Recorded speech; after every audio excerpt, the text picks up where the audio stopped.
નમો નમો સિદ્ધાણમ નમો આયર્યાણમ નમો વજ્જાયાણમ નમો લોહિ સૌસાહુનમ એસો પંચ નમકારો સૌપાવપણાસન મંગલાનંચ સૌવિધિ પરમં ભવૈ મંગલમ નમો અરિહંતાણમ નમો સિદ્ધાણમ નમો આયર્યાણમ નમો વજ્જાયાણમ નમો લોહિ સૌસાહુનમ એસો પંચ નમકારો સૌપાવપણાસન મંગલાનંચ સૌવિધિ પરમં ભવૈ મંગલમ નમો અરિહંતાણમ નમો સિદ્ધાણમ નમો આયર્યાણમ નમો વજ્જાયાણમ નમો લોહિ સૌસાહુનમ એસો પંચ નમકારો સૌપાવપણાસન મંગલાનંચ સૌવિધિ પરમં ભવૈ મંગલમ. સર્વે ભાઈ બહેનો મને વિચાર્યું ગયા વર્ષની રજૂઆતની અંદર કોઈક વખત એવું કડવું વાણી શબ્દો બોલી ગયા કોઈને મન દુઃખ થયું હોય જે મને ખબર ના હોય તો ભૂલી જતા આમ ન જાણે મારો દોષ થયો છે, ગુનો થયો છે, અપરાધ મેં કર્યો છે, તમે જાણો છો પણ હું નથી તો એની પણ આપણે શું કરી ઈચ્છા માફી જેમ દર વર્ષે આપણે પહેલા કોઈ આવવાનું છે જો આવવાનું કરે તો આપણે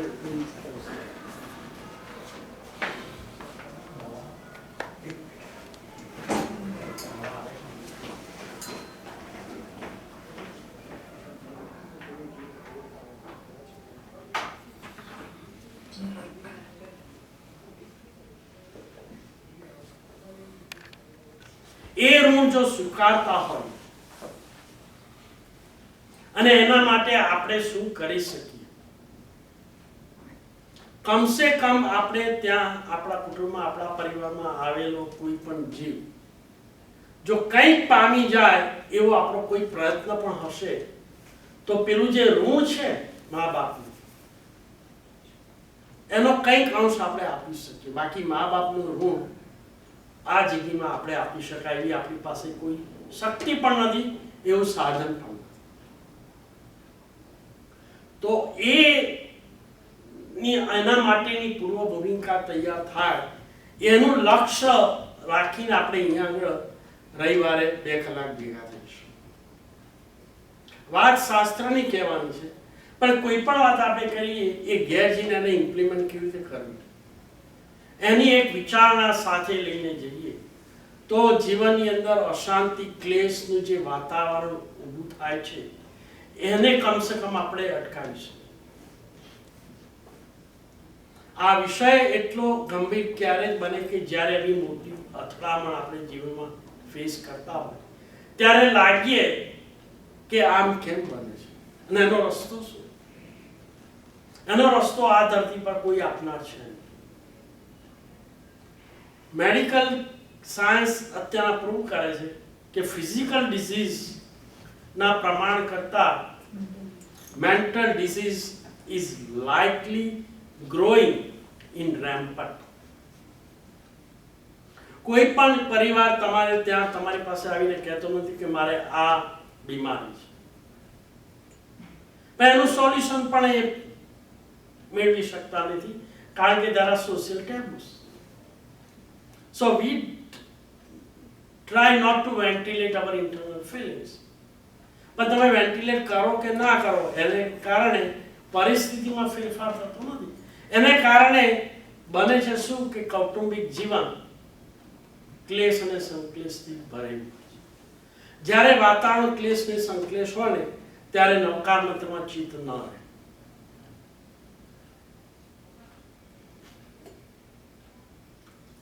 માનસિક પરિતાપની હાજરીની અંદર કોઈને ધર્મનો ઉપદેશ આપવો એમાં it becomes counterproductive.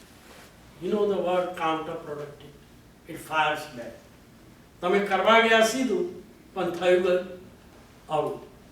આવી પરિસ્થિતિ સર્જાય છે એનું કારણ એક જ છે કે આપણે ક્યારેય કોઈ પણ માનસિક કે કૌટુંબિક આફતો અને સંઘર્ષો ઊભા થાય છે એના માટે આપણી પાસે કોઈ તૈયારી નથી. તૈયારી નથી હોતી એ તો સાચું છે, પણ તૈયાર થઈ શકે એવું કોઈ અવલંબન આ ધરતી પર નથી.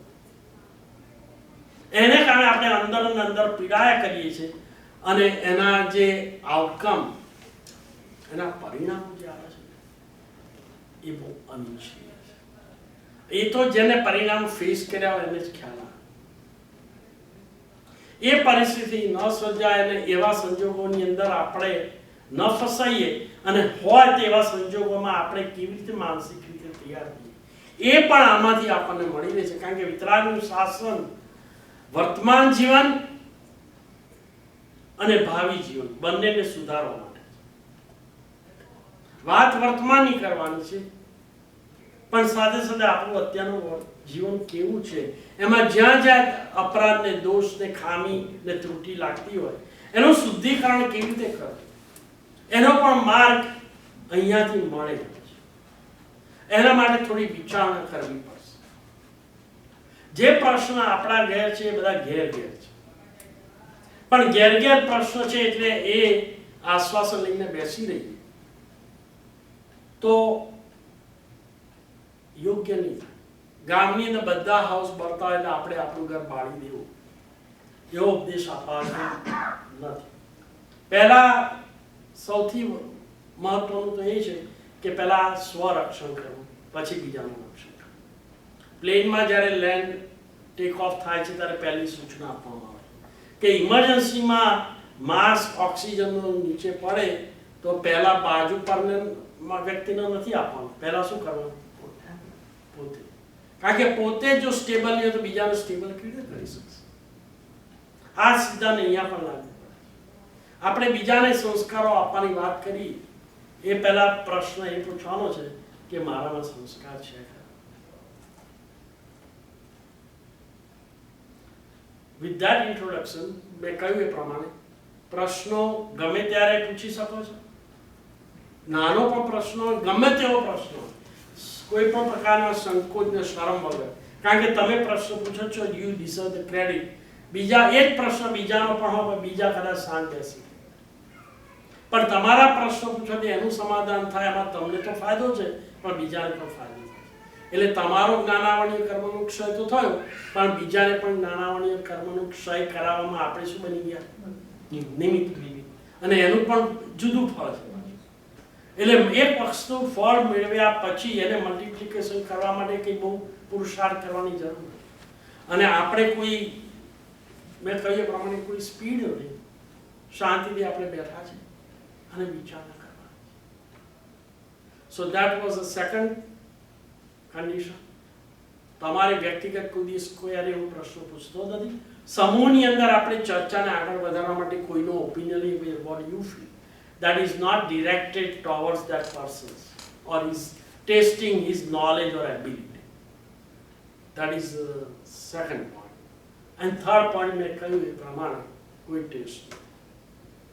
Any statement, any suggestion? Number 4, which is from my side, I am committed here from the day and the time that has been scheduled. I try not to keep any other obligation or commitment during this session. I don't know whether that conveys any message to the listener. That means this is my priority. With that, shall we start?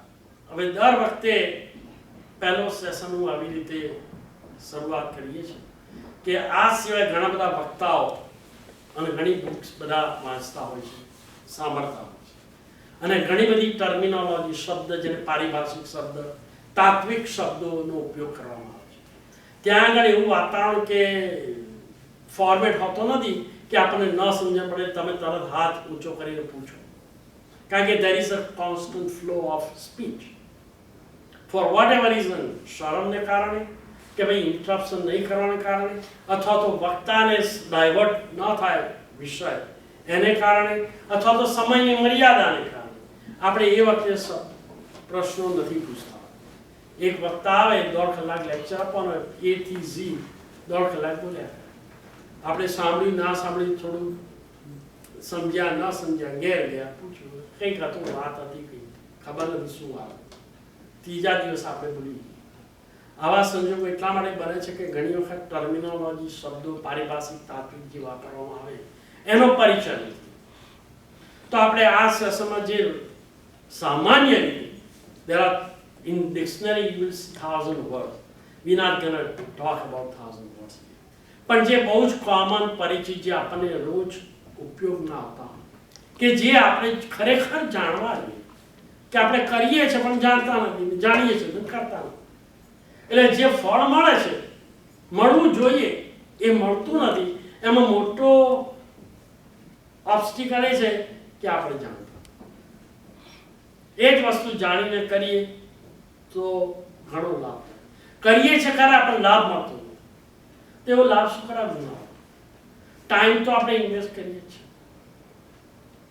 તો એ જ શબ્દો જો જાણ્યા હોય તો આપણે ભાવ, શબ્દો રજૂઆત થાય છે, પણ દરેક વખતે જે શબ્દ કે વાક્ય કહેવામાં આવે છે એનો અર્થ, એનો મર્મ એ કંઈક જુદો. હું એક એક્ઝામ્પલ સાંભળ, પછી તમે મને કહેજો કે આનો અર્થ શું. બરાબર? એટલે અર્થ એટલે શબ્દાર્થની વાત નથી, કે એમાં તો ભાવ શું, vote the person is trying to say. એક સુંદર અપ્સરા, એક યુવતી રસ્તા પર સંધ્યા સમય એક નદીના કિનારે જઈ, લગભગ 21-22 વર્ષની. સામેથી એક બહુ જ પ્રભાવશાળી, સુંદર દેખાય, કમનીય એવી કાયાવાળો એક યુવાન પસાર થઈ. ધીમે ધીમે એ નજીક આવે છે અને પેલી યુવતીની દ્રષ્ટિ એ યુવાન પર, એનો ચહેરો જુએ છે, એનું સ્મિત જુએ છે, એની આંખો જુએ છે, અને તરત જ અંદરથી એની સ્ફુરણા નજીક આવે છે અને યુવાનને પ્રશ્ન કરે છે, તમે કોણ છો? બિલકુલ અજાણ, કઈ પરિચય છે નહીં, પણ દૂરથી આવતો આવો યુવાન, એ પણ યંગ, હેન્ડસમ લુકિંગ છે, અને એના પ્રભાવથી, ચહેરાથી, બોલ્યા વગર એ પેલી જે યંગ લેડી છે એ ઇમ્પ્રેસ થઈ જાય છે અને પૂછે, તમે કોણ છો? અજાણ. હવે પેલો જે યુવાન જવાબ આપે એના પ્રશ્નનો, સામાન્ય રીતે નિયમ શું છે? પ્રશ્ન પૂછાય પછી સામે આગળ આપણે બોલીએ, પ્રશ્નનો જવાબ ના આવે ત્યાં સુધી પછી કશું કહેવાની જરૂર રહેતી નથી. પર્ટિક્યુલરલી જ્યારે અનનોન ટુ પીપલ હોય, પ્લેસ પણ અનનોન હોય, લોકેશન અને એકાંત હોય, એટલે કોઈ અજાણ માણસને આપણે વારંવાર કે પ્રશ્નોની જડી ના વરસાવી દઈએ. એકાદ પ્રશ્ન પૂછીએ, then we wait up to what answer he gives. પણ તરત જ બીજો વાક્ય આવે છે કે જો તમે ગણિત શાસ્ત્રી છો, જ્યોતિષ શાસ્ત્રી છો, કે વૈદ કે ડોક્ટર છો. જો વૈદ હોય તમે, હજી આગળ આ ચાલ્યા જ કરે, તો મારી મધર અંધ છે, તમારી પાસે કઈ ઔષધ છે? પેલો યુવક ત્યાં ઉભો છે, હજી જોયા જ કરે છે, સાંભળ્યા જ કરે છે, અને આ જે હજી પ્રશ્ન પૂછાય છે. તરત બીજો પ્રશ્ન પૂછાય, શું તમે જ્યોતિષી છો? તો મારો હસબન્ડ મુસાફરીએ ગયો છે, એ ક્યારે આવશે તમે કહી શકશો? સાંભળી, સ્ટોરી પતી ગઈ. શું પૂછ્યું અને શું કર્યું?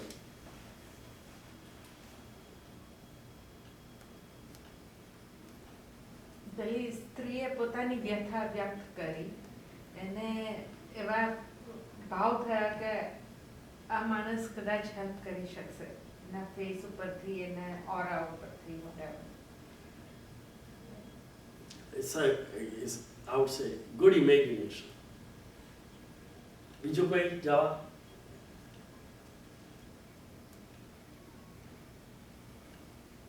કદાચ લાઈફમાં ડિસઅપોઇન્ટેડ થઈ ગઈ હશે એટલે કદાચ સામે જે મળ્યું એને ક્વેશ્ચન પૂછવા એને It's a very good thought. યુવતીએ વાત કરી છે, એને આમંત્રણ આપ્યું. મેં કહ્યું યુવાન છે, યંગ છે, એકાંત છે, યુવાનને જોયો છે, અને જોતા જ એ શું બની ગઈ છે? કામાતુર બની. She wants him to invite at her place. But કોઈ પણ પરિણીત યુવતીને પોતાના ઘરની અંદર કોઈ અનનોન વ્યક્તિને બોલાવે એ આમ તો સામાજિક દ્રષ્ટિએ નોટ એક્સેપ્ટેબલ, બરાબર? એ ન એક્સેપ્ટેબલ છે, પણ એમાં બે ભય છે. કયા ભય છે? કોઈ અજાણી વ્યક્તિ યુવાન કોઈ યુવતીના ઘેર અજાણી આવી જાય, શું પ્રોબ્લેમ થાય ઘરમાં? કોઈ પણ જુએ, પણ એમાં એને જવાબ આપી દીધો કે મારી મધર શું છે? આંધળી છે, એટલે તારે એની ચિંતા કરવાની જરૂર. તો બીજું ઘરમાં કોણ હોય છે? અને એ ક્યાં ગયો? ટૂંકમાં કહેવાનો પોઈન્ટ એને છે કે હું એકલી છું અને you are welcome. See the whole point.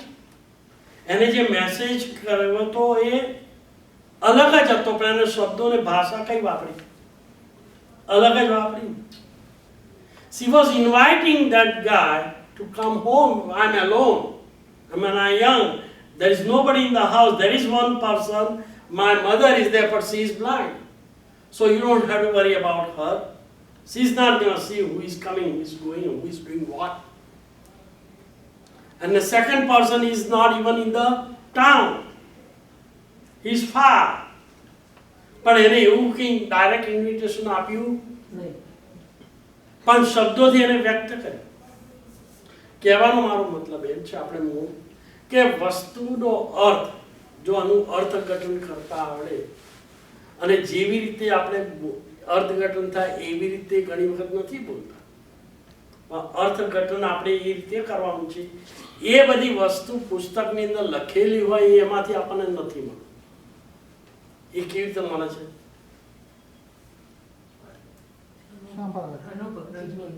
અનુભવથી, થિંકિંગથી, ગુરુ પાસેથી સાંભળવાથી. પંચસમી ઓતિ ગુત્તો આપણે સામાયિક લઈએ છીએ, પંચિંદ્રિય બોલીએ છીએ. આ સૂત્ર ચોપડીમાં તમે વાંચશો તો આ પ્રમાણે જ લખેલું છે.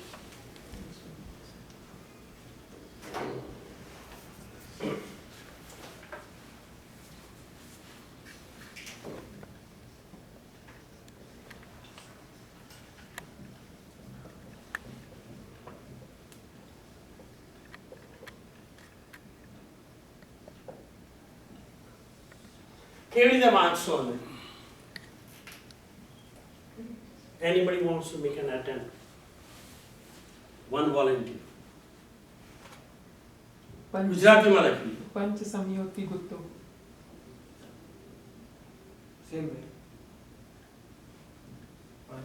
પંચ સમયોતિ ગુત્તો. બરાબર, આપણે આવી રીતે જ વાંચી દીધું અને લખેલું એ પ્રમાણે છે. Nothing is wrong. Is there anything wrong? ફરીથી બોલો. પંચ સમયોતિ ગુત્તો. સેપરેટ હા, પંચસમી excellent. પંચ સમયોતિ ગુત્તો.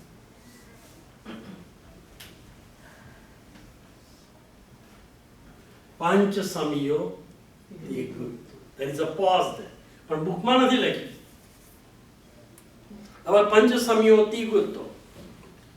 હવે આ પોઝ જે બોલવામાં અહીં પણ કરી શકે.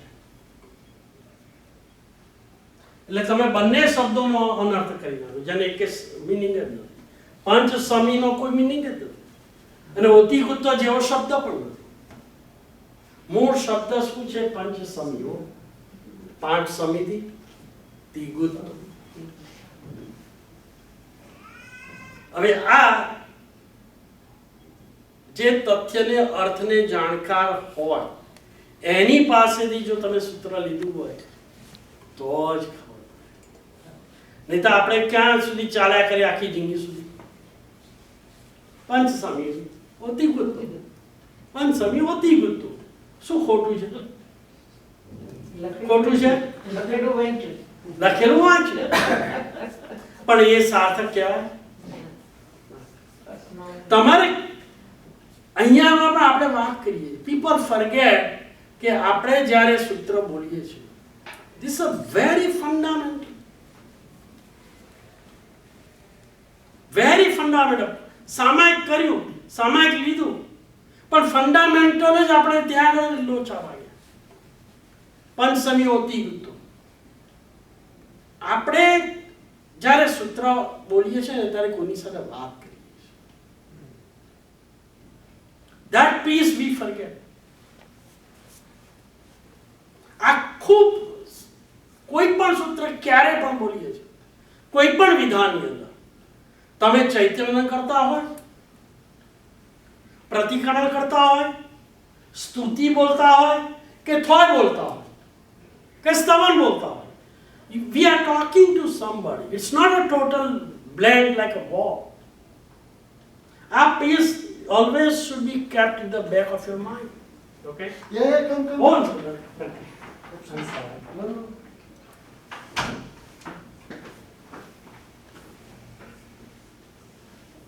સૂત્રો ખાલી બોલી નથી જવાના. દરેક સૂત્રની અંદર શબ્દ પાછળ આ મિનિંગ છે. અને ખ્યાલ રાખવાનો કે હું જ્યારે સૂત્ર બોલું છું ત્યારે હું કોઈકને કહી રહ્યો છું. આપણે ફેમિલીમાં ઘરના માણસો સાથે વાત કરીએ, જ્યારે આપણે વાત કરીએ છીએ ને ઇમ્પોર્ટન્ટ વાત હોય કે ગમે તે વાત, ત્યારે આપણી દ્રષ્ટિ સાંભળનારની સામે હોય છે કે દિવાલ ઉપર હોય? ક્યાં આગળ? અને તમે દ્રષ્ટિ બીજે રાખો ને એ વ્યક્તિ સાથે વાત કરો, એ શિષ્ટાચાર કહેવાય? શું કહેવાય? અનાદર. બહુ સરસ. ફરી કહો. જ્યારે તમે જે વ્યક્તિને સંબોધીને વાત કરતા હો, એ વાતને ખરેખર તમારે જો મેસેજ કન્વે કરવો હોય તો જે શ્રોતા હોય એની સાથે તમારી દ્રષ્ટિ એ વ્યક્તિની દ્રષ્ટિ સાથે મેચિંગ. જો મેચિંગ ના હોય તો બેને જેમ કહ્યું અને તદ્દન સાચું, અનાદર કરે. જિનાલયમાં જઈને તમે આમ ઉઠે, તમારી દ્રષ્ટિ પરમાત્માના દ્રષ્ટિ સાથે તમારે પેરેલલ. અને આ એટલો બહુ ગહન સિદ્ધાંત છે. હું બીજી રીતે કે કોઈ પણ જિનાલય જ્યારે ઊભું કરવામાં આવે છે ને પ્રતિષ્ઠા કરવામાં આવે છે ને, એની પહેલા ગુરુ ભગવાન જે પ્રભુજીને બિરાજમાન કરવાના હોય છે એમની દ્રષ્ટિ મેચ થાય છે કે નહીં એનું પરીક્ષણ, નિરીક્ષણ અને એક્ઝામિનેશન કરવામાં. તમને કદાચ આશ્ચર્ય થશે કે એ મેચ નહીં થઈ એટલે પ્રતિષ્ઠાને પોસ્ટપોન કરવામાં આવી. કારણ કે જે રીતે પ્રતિમા ગોઠવાયેલી, ઇટ વોઝ નોટ મેચિંગ. તો પ્રતિષ્ઠા ના થઈ શકે. It is so critical. We never observe this point. અને એ જો મેચિંગ ન થાય અને પ્રતિષ્ઠા થઈ ગઈ તો શું થાય? તો અતિચાર અને દોષ કહેવાય. પછી સંઘે એનું remediable, you know what is remediable? Corrective action લેવું પડે. અને આવું કરવામાં આવેલું છે, કરવું પડ્યું છે, કારણ કે પ્રતિષ્ઠા થઈ ગઈ પણ પ્રભુની દ્રષ્ટિ અને તમે જ્યારે દર્શન કરો ત્યારે એ દ્રષ્ટિ મેચ ન થાય અને એ દોષ દ્રષ્ટિ દોષ કહેવાય. તો સંઘ ઉપર એનું આફ્ટર ઇફેક્ટ એ એક્સેપ્ટેડ નથી. એનું કરેક્ટિવ એક્શન કરવું પડે. અને ઇટ્સ અ વેરી ડિફિકલ્ટ નાઉ, કારણ કે તમે પ્રતિષ્ઠા તો કરી નાખી, હવે ઉત્થાપન તો થાય નહીં, કારણ કે ઉત્થાપનની પાછી જુદી વિધિ છે. જેમ પ્રતિષ્ઠાની વિધિ છે ને એમ આ ઉત્થાપનની પણ વિધિ છે. It's not like that you just put it and take it. એવી જ રીતે જો આટલું બધું મહત્વ આપવામાં આવે અને એના માટેની વિધિ કરવામાં આવે, એમાં વિધિકાર આચાર્ય ભગવાન જેમને પ્રતિષ્ઠા કરી હોય બધાએ પાછું ફરી પાછું શું કરવું પડે? એની વિધિ, રેમિડિયેબલ વિધિ કરવી પડે. એની પણ શાસ્ત્રમાં મોટી વિધિ છે.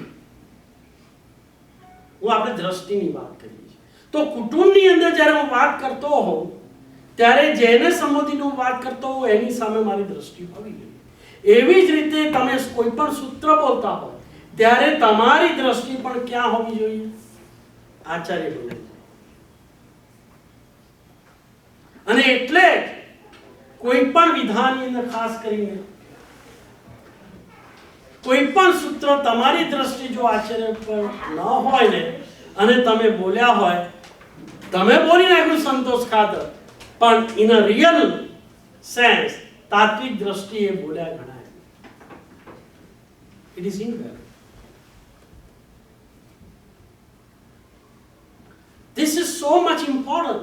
તમે કર્યું પ્રતિક્રમણ કર્યા પછી જે પશ્ચાતાપની કર્મની નિર્જરા થવી જોઈએ, zero. You didn't do anything. તમે ક્રિયા કરી એમ માન્યું, બહાર બોલ્યા કેવું પ્રતિક્રમણ કર્યું, પણ રિયલ સેન્સ જો કેવળ જ્ઞાનીની દ્રષ્ટિએ જોવામાં આવે તમે 3 કલાક બેઠેલા છો એટલો લાભ મળે. પણ કર્મની નિર્જરા જે થવી જોઈએ, ખરેખર જે ફળ મળવું જોઈએ એ તો મળ્યું. હવે તમે વિચાર કરો, તમારી પાસે ચોપડી છે એટલે તમારે હવે સૂત્રો વાંચવાના છે, બોલવાના છે. મનુષ્યના આત્મા પ્રદેશોને એનો ઉપયોગના લક્ષણના જે ભેદો અને એનો ગુણધર્મો છે ને એમાં એવું છે કે એક સાથે બે ઉપયોગ અસંભવ. એવું બને જ નહીં. દર્શન અને જ્ઞાન બે એક સાથે ન થઈ શકે. બોલવાનું અને સ્વેલો કરવાનું. તમે કોઈ પણ બોલસ મોઢામાં હોય અને એટ ધ સેમ ટાઈમ તમારે જો સ્વોલો કરવાનું હોય then you have to stop speaking. You cannot એક સમયે તો એ શક્ય જ નથી. અને જો એવું કરવા જશો ને તો કોળીઓ જશે શ્વાસ નહીં અને you will suffocate. એ શક્ય જ નથી. એવી રીતે આત્માનો ઉપયોગ વાંચવામાં અને કહેવામાં બે પ્રક્રિયા એક સાથે ન થઈ શકે. હ્યુમન બોડી ઇઝ સચ, આપણું રચના જેવી છે. મન, આત્મા, લબ્ધિ મન અને ઉપયોગ મન, એની સંરચના જેવી છે, એનાટોમી અને ફંક્શન, કે એક સાથે બે ન થઈ શકે. એક સાથે આપણે 10 વિચાર તો કરી જ શકીએ છીએ. એ તમને લાગે ને 10, પણ એ તમે જેટલો વિચાર કર્યો એમાં કેટલા, એટલે મેં અહીંયા મૂક્યું ક્યાં? હા છે. તમારે એ સમજવું પડે આ શું છે ને આ શું છે. તમે એક શબ્દ બહાર પાડ્યો, એક વિચાર કર્યો, એ પૂરો કર્યો, એ પહેલા તો 1000 સમય વીતી ગયા. પણ એ સમય એટલો બધો બારીક છે. We cannot distinguish one સમય and second સમય. એની એક એનાલોજી હું તમને 100 પાનાની એક થાપી છે. મશીન દ્વારા, હાથ દ્વારા તો ન થઈ શકે. મશીન દ્વારા એને સ્ટેપલ મારી દો, ફટ, એક ઝાટકાથી. હવે ઝાટકાનો સમય કેટલો? ગેસ. ભાઈ ઝાટકાનો સમય કેટલો? ગેસ. 1 સેકન્ડ. 1 સેકન્ડ. બરાબર.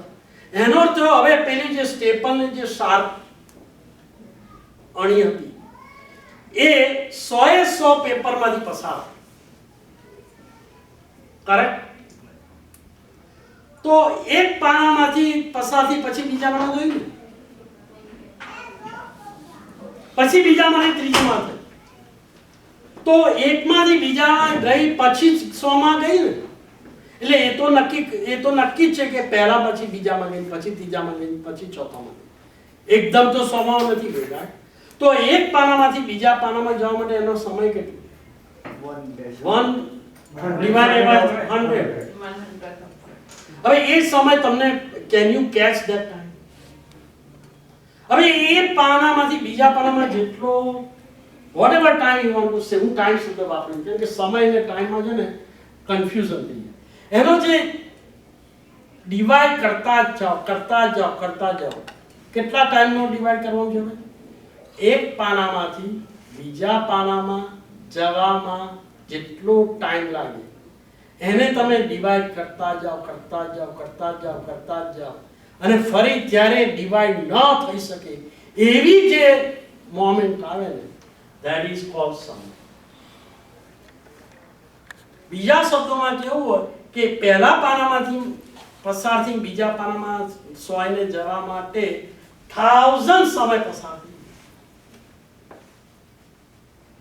એટલે તમે કહો છો ને વિચાર આપણે લાગે છે કે મેં એક સમય વિચાર, ના, એક સમય વિચાર નથી.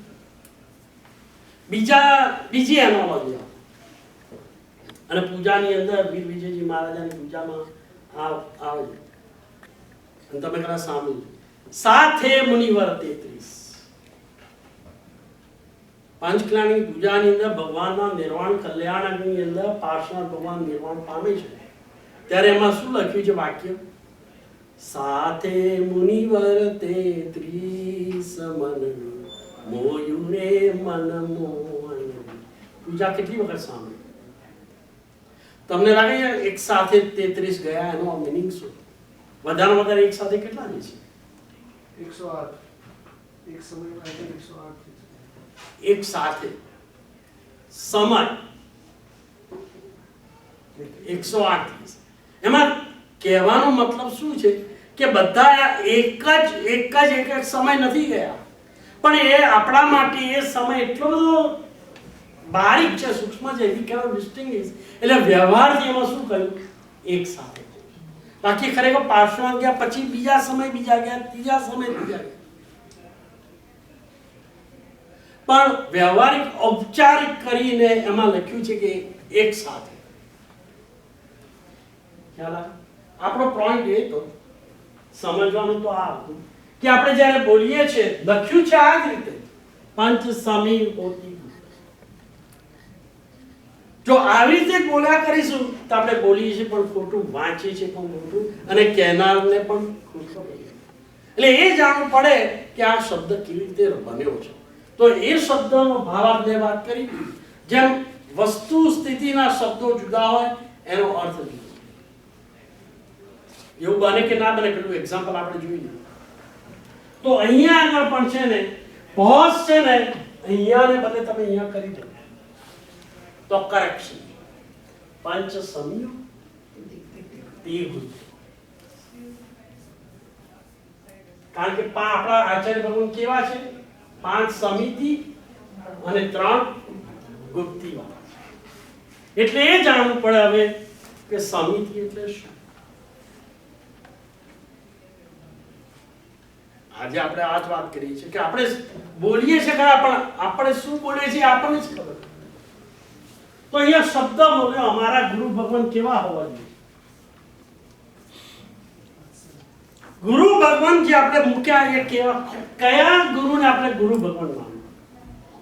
Excuse me, sorry for the interruption. કોઈને પેરેન્ટ્સને સ્કેડ્યુલ જોઈતી હોય તો I do have some extra copies. So કીર્તિભાઈને જ આપી દો. કીર્તિભાઈને તો આપું જ છું કોપી આપી.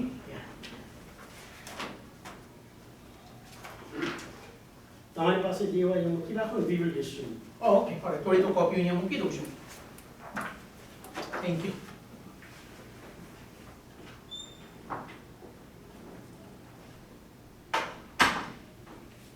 પહેલો તો પ્રશ્ન એ છે, મારે સમિતિ વિશે જાણવાની જરૂર છે. Why do I have to know?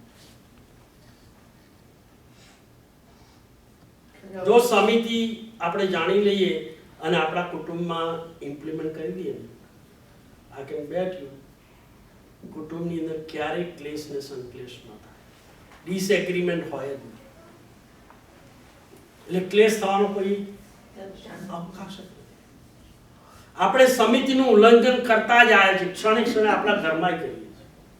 જ્યારે ન બોલવાનું હોય ત્યારે બોલીએ છીએ અને જ્યારે બોલવાનું હોય ત્યારે નથી.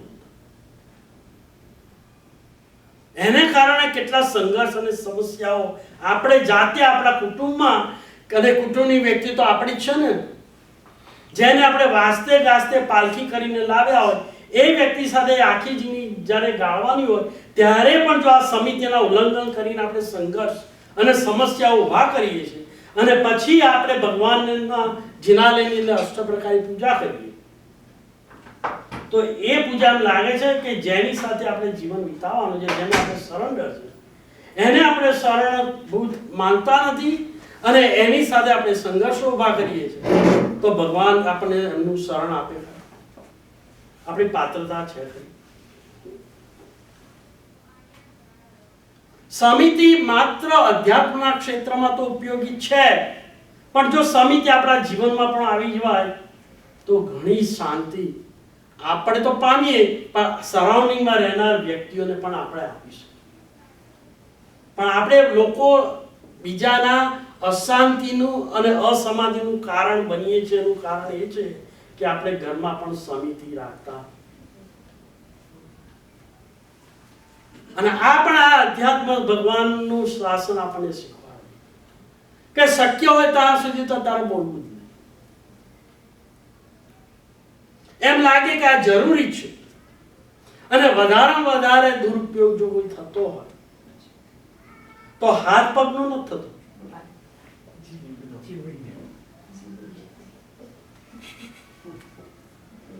મહાયુદ્ધો કરાવનાર છે ને આ નવટાકી કે જેને એક પણ હાડકું નથી, પણ 18 દિવસ જે મહાભારત થયું ને એ મહાભારતની અંદર હજારો નિર્દોષ માનવીઓનો કચ્ચર ઘાણ નીકળી ગયો.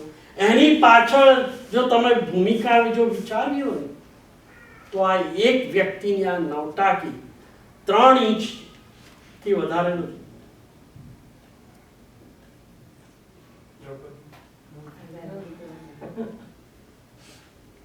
કેટલું સંહાર થયું, કેટલી તાકાત છે આપણે જે નથી માનતા, પણ આ 3 ઇંચની જીભની તાકાત કેટલી બધી છે. કમસે કમ આ સાંભળીને જાણીને આપણે એવું તો વિચારતા થઈ જઈએ કે જ્યારે પણ હું બોલું, હજી ગુપ્તિ સુધી હું પહોંચ્યો નથી, કારણ કે ગુપ્તિ કરવા માટે તો આપણે સર્વવિધિ ધર્મ લેવો જ પડે તો જ ગુપ્તિ શક્ય છે. તો પ્રશ્ન એ છે કે ડિફરન્સ શું છે? સમિતિ એટલે શું? સમિતિ એટલે ઇન્દ્રિયોનો ઉપયોગ જ્યારે જ્યારે કરીએ ત્યારે એનો ઉપયોગપૂર્વક જૈનાપૂર્વક ઉપયોગ કરો.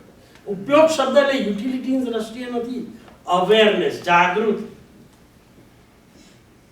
હું શું બોલું છું, બોલવાની ખરેખર જરૂરત છે, મારે કહેવાનું જ છે તો એની અંદર જે શબ્દો વાપરું છું એ કાતિલ ઝેર છે કે મીઠું અમૃત છે,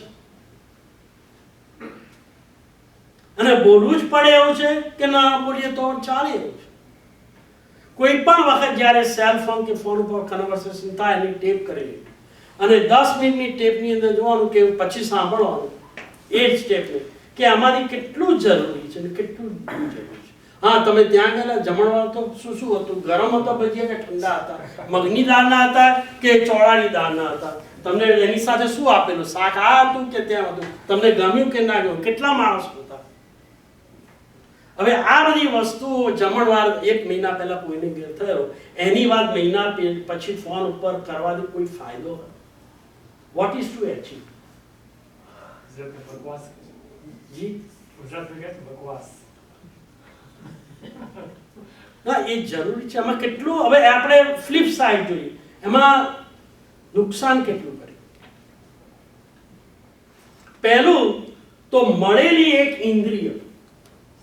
ઇન્દ્રિય મળે, સ્પર્શેન્દ્રિય તો બધાને ગિફ્ટ આપી દેવામાં આવી છે. જ્યાં જ્યાં જીવ હોય તો સ્પર્શેન્દ્રિય તો હોય ને પણ એક ઇન્દ્રિયમાંથી પછી બીજી ઇન્દ્રિય મેળવવા માટે કેટલું પુણ્ય જોઈએ અને કેટલા ભવો જાય ત્યારે આપણને છે ને સ્વાદેન્દ્રિય, રસેન્દ્રિય મળે.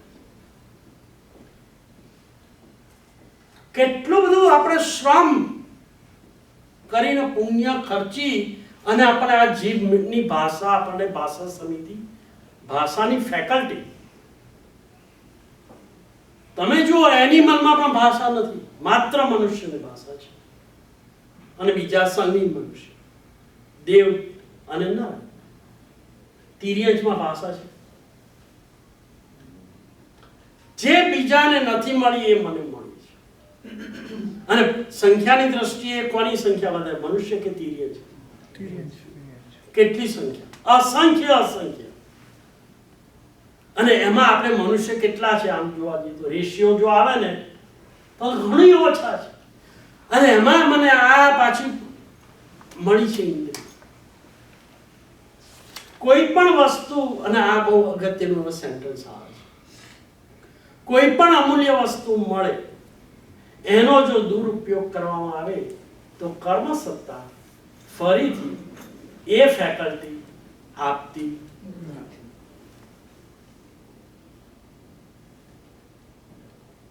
કેટલો આ ગંભીર વિષય છે.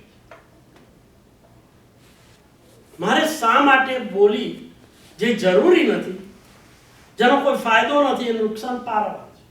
એટલે એ દુરુપયોગ થાય એટલે પહેલું નુકસાન શું? ભવાંતરમાં મળે. Speechless, mute. ગમશે એવી લાઈફ? માની લો કે બાકીનું મનુષ્ય બહુ મળી ગયું, માની લો. પણ ભાષાનો દુરુપયોગ કર્યો એટલે ભવાંતરમાં ભાષા ના મળે. દુનિયાની અંદર આપણે જોયા છે મ્યુટ, ડમ. એમની લાઈફ શું છે? What is the quality of their life? Do you think it's worth living? બધાએ જોયો હશે કોઈને પેરાલિસિસ થયો તો first thing goes what? You know what is the first thing that goes? They lose speech. Aphasia. ગમશે એવી life? શા માટે આ બધી વાતો, વિગતો જે ઠેર ઠેર પાને પાને શાસ્ત્રોમાં લખી છે, કોના માટે લખી છે? આપણા ઉપયોગી માટે કે આપણા દ્વેષી છે એટલે લખી છે કે આપણા હિત માટે આ વાત લખી છે? કે આવી સરસ તને ફેકલ્ટી મળી છે જે અનંત જીવોને નથી મળી, એનો તું દુરુપયોગ. સદુપયોગ થાય તો કઈ નહીં તો મૌન પાડ. કારણ કે મૌનમાં એક તો ફાયદો છે, મૌની ન કલહ નાસ્તિ. આ દુનિયાની અંદર મૌન રહ્યો અને કલહ થયો એવું બન્યું નથી. અને બોલ્યો ના હોય ગમે ત્યાં કલહ થયો એવું પણ ન થયો એવું પણ બન્યું. આપણો વ્યવહાર મુખ્યત્વે આ કેવી રીતે ચાલે? કઈ ઇન્દ્રિયોથી ચાલે વ્યવહાર? સ્પીચથી ચાલે. એમાં એ જરૂરી નથી કે વ્યક્તિ જેની સાથે આપણે વ્યવહાર કરીએ સામે હોય, હજારો માઇલ દૂર હોય તો પણ વ્યવહાર હવે ચાલુ થઈ ગયો. છેલ્લા 10-15 વર્ષની અંદર તો આ વ્યવહાર એટલો બધો ચાલી ગયો છે કે આપણે એક સાથે 5 કામ કરીએ. ડ્રાઈવ પણ થાય, બરાબર, અને ઘેર ઝઘડો ના થાય તો દૂર છે ને માણસ તો ઘર ફોન ઉપર ઝઘડો થાય. How many times you heard people screaming and shouting? People wonder what this person is talking about. આ શું છે? મળેલી ફેકલ્ટીનો માટે શાસ્ત્રકારે કહ્યું તું સમિતિમાં આવી. ગુપ્તીમાં હજી આવવાની તારી પોટેન્શિયલ શક્તિ નથી, એ તો સમજી શકાય. બિલકુલ મૌન તું ઘરની અંદર નહીં પાડી શકે. પણ એટલું તો કર, જરૂરી હોય તો જ બોલવાનું. અને જે કંઈ બોલવાનું રાખ, એની અંદર શું હોવું જોઈએ? સામેની વ્યક્તિના હૃદયને ધક્કો ન પડે એવી કઠોરતા અને ક્લિષ્ટતા તો ન જ હોય. અને એ જ લાગુ પડે છે બધી જ ઇન્દ્રિયો. એનો કંટ્રોલ એ જ પ્રમાણે શ્રવણેન્દ્રિય, એ જ પ્રમાણે ઘ્રાણેન્દ્રિય, એ જ પ્રમાણે ચક્ષુ ઇન્દ્રિય. કે તારે તું બીજા સ્થાને તો આંખો ક્યાં પડે એના ઉપર તારો કંટ્રોલ, પણ કમસે કમ તું આરાધનાના સ્થાનોમાં આવ્યો હોય તો તારી ચક્ષુ ક્યાં પડે છે એનો તું કંટ્રોલ. તું અહીંયા 3 લોકના નાથના દર્શન કરવા આવ્યો છે, એટલે એટલો તારો સંયમ હોવો જોઈએ કે તારી દ્રષ્ટિ ક્યાં પડવી જોઈએ. ભગવાન સિવાય કોઈ પણ વ્યક્તિ ઉપર તારી દ્રષ્ટિ ન કર. રામાયણનો આ એક બહુ સરસ દ્રષ્ટાંત છે. હનુમાનજી સીતાજીને મળીને આવ્યા, એની ખાતરી શું? એટલે હનુમાનજી શું કર્યું? જે બધા ઘરેણા ઉતારી લીધેલા ને એ બધા લઈ અને આવે છે. એમને રામચંદ્રજી અને લક્ષ્મણજીને એ વિશ્વાસ ઉભો કરવો છે કે હું સીતાજીને મળું. પણ એમાં ખાતરી શું? તો એમને સીતાજીએ શું આપેલું જતા કે કદાચ આવું પ્રશ્ન ઉભો થાય તો મારા ઘરેણા બધા તમે લઈને જાઓ. એના ઉપરથી રામચંદ્રજી અને લક્ષ્મણજીને વિશ્વાસ બેસે. એટલે એ ઘરેણા લઈને આવ્યા અને પૂછ્યું લક્ષ્મણજીને કે હું સીતાજીને મળી આવ્યો. પણ ખાતરી શું કે જો આવ્યા ઘરેણા. એટલે એમને કાનના કુંડળ બતાવ્યા લક્ષ્મણજી. હું તો આને ઓળખતો નથી. નેકલેસ, ગળાનો હાર બતાવ્યો કે આ પણ મને ખબર. પણ એમાં પગમાં પહેરવાનું શું હતું? કે હા સીતાજી. કેટલા વર્ષ સાથે રહ્યા? 3 જણા. સીતાજીની સાથે લક્ષ્મણ અને રામ જંગલની અંદર. એવા કેટલાક પ્રસંગો બન્યા હશે.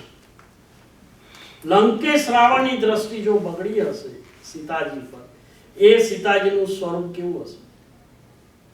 અપ્સરા જેવું.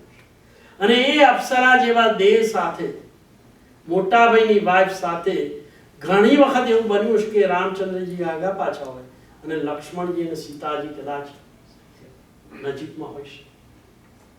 એવું બન્યું છે કે નહીં? અને લક્ષ્મણજીના ધર્મપત્ની ક્યાં છે? અયોધ્યામાં.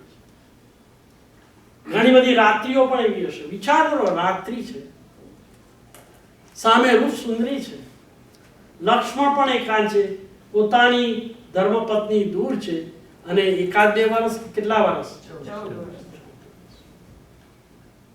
છતાં એમને ગળાની માળાને ના ઓળખી, કાનના કુંડલને ના ઓળખ્યા, પણ નુપુરને ઓળખ્યા. એનું શું કારણ? નિત્ય જ્યારે પ્રણામ કરતા હતા, વંદન કરતા હતા, પગે લાગતા હતા, ત્યારે આંખમાં શું દેખાતું? આ મેસેજ આપણને કશું અદ્ભુત વાત કહી જાય કે આપણે આપણી દ્રષ્ટિને કેટલી સંયમિત રાખવી. જો આરાધનાના સ્થાનોમાં પણ જો આપણે સંયમ ન રાખીએ તો પાર્ટી ને, પિક્ચર ને, પિકનિકમાં શું આપણી દશા થતી હશે? અને આ જે દ્રષ્ટિ, એનો જો દુરુપયોગ કર્યો તો અંધ માણસોનું જીવન કેવું? જેટલા અંધ દેખાય છે ને દુનિયામાં, એ અંધ કેમ બને? એનું કારણ આ છે. દ્રષ્ટિ ઉપર એમને કોઈ કાળની અંદર દ્રષ્ટિ ઉપર શું કર્યું? એમને અસંયમ. This is the fundamental. સમિતિ બોલી નાખ્યું, પંચ સમિતિ, એનો અર્થ છે અંદર. કમસે કમ એટલું તો પ્રાર્થના કરીએ ભગવાને કે ભાઈ બીજે બધે તો તું નથી હોતો, પણ તારું આલંબન અહીંયા આગળ છે. મને એવો સામર્થ્ય અને શક્તિ આ કે તારા સિવાય મને જિનાલયમાં કોઈ દેખાય. એવી પ્રાર્થના તો કરી શકીએ કે ના કરી શકીએ? ત્યાં આ વાત કરવાની છે કે હું તો અધમને પાપી છું, જ્યાં છું ત્યાં ટકર ટકર જોઉં છું. સામાન્ય માણસોની વાત નથી. સર્વવીરથી ધર્મ સ્વીકારી લીધેલા સાધુ ભગવાન પણ આ જે વેપન છે ને, આ જે વીકનેસ છે ને, એમાંથી મુક્ત નથી થઈ શકે. એનો બેસ્ટ એક્ઝામ્પલ વિનય રત્ન મિચ્છામી કુલવાલક મુનિ છે. દીક્ષા તો આપી દીધી, પણ એનું કેરેક્ટર કેવું હશે એનું ટેસ્ટિંગ કરવામાં આચાર્ય ગફલત કરે. તો તો દીક્ષા પછી એમને પરિચય થયો. જ્યાં જ્યાં રસ્તામાં જાય, ગોચરી માટે જાય કે સંદેલ માટે જાય, અને રસ્તામાં જે કોઈ વ્યક્તિ આવે, સ્ત્રી દેખાય તો ત્યાં ઉભા રહીને વાતચીત કરે, વાતોમાં લાગે. ઘણી વખત એમને વોર્નિંગ આપે. એક વખત તો ગિરનાર તરફ પહાડ ચડતા જતા રસ્તામાં જે કોઈ લેડીઝ આવે ત્યાં ઉભા રહીને વાતો કરવા માંડે. આચાર્યને ખ્યાલ આવી કે તું સમુદાયની અંદર રહી શકે એમ છે નહીં, ગ્રહસ્થ. એને શું કર્યું? ગ્રહસ્થ અવસ્થામાં એને કોણ સંગ્રહ કરે? એટલે રહ્યા સાધુ અવસ્થાની અંદર, પણ એમાંથી શું થઈ ગયા? હવે એકાંત ભયંકર છે સાધુ માટે. શ્રાવક માટે ભયંકર છે, સાધુ માટે તો વધારે ભયંકર છે. કારણ કે એકાંત હોય એટલે કોઈ નિયંત્રણ જતું રહે ને. સાધુને એકાંત શોભે નહીં.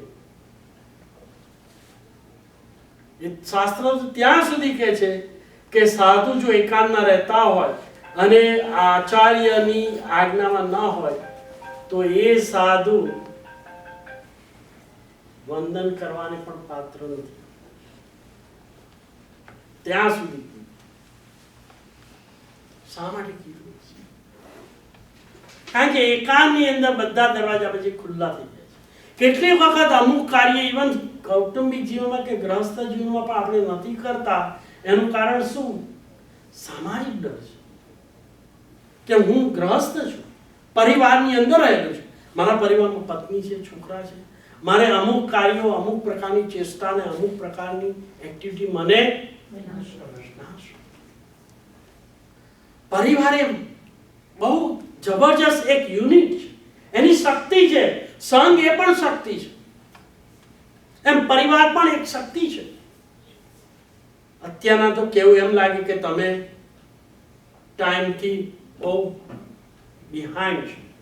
બાકી કુટુંબની અંદર મા બાપોની સાથે છોકરાઓનો ગ્રોથ થતો હોય, એજ્યુકેશન થતું હોય, અને સતત એમની દેખરેખ નીચે જો એમનો વ્યવહાર થતો હોય તો છોકરાઓ કદાચ જો આડે રસ્તે જવાના નિમિત્તો બહાર હોય ને તો પણ એક વખત શું થાય?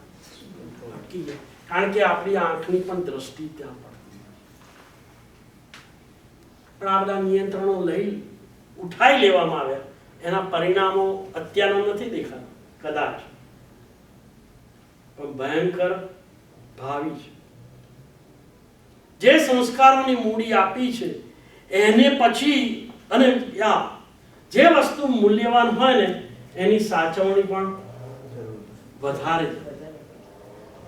આપણા ગજવામાં લિવિંગ રૂમની અંદર $1 પડ્યો હોય તો કદાચ ત્યાં પડ્યો પણ રહે, 3-4 અઠવાડિયા સુધી આપણે ખસેડીએ પણ. 100ની નોટ હોય તો કદાચ સવારે મૂકી તો કદાચ સાંજે પણ શોધીને બધા મૂકી દઈએ. પણ લગ્નના 15 તોલા દાગીના લઈ આવ્યા હોય એને ટેબલ પર મૂકી રાખીએ, કેટલો સમય મૂકીએ? ઘરમાં આપણે જાતે હોય ને તો પણ બહાર ના મૂકીએ. કોઈ આવવાનું હોય તો પહેલા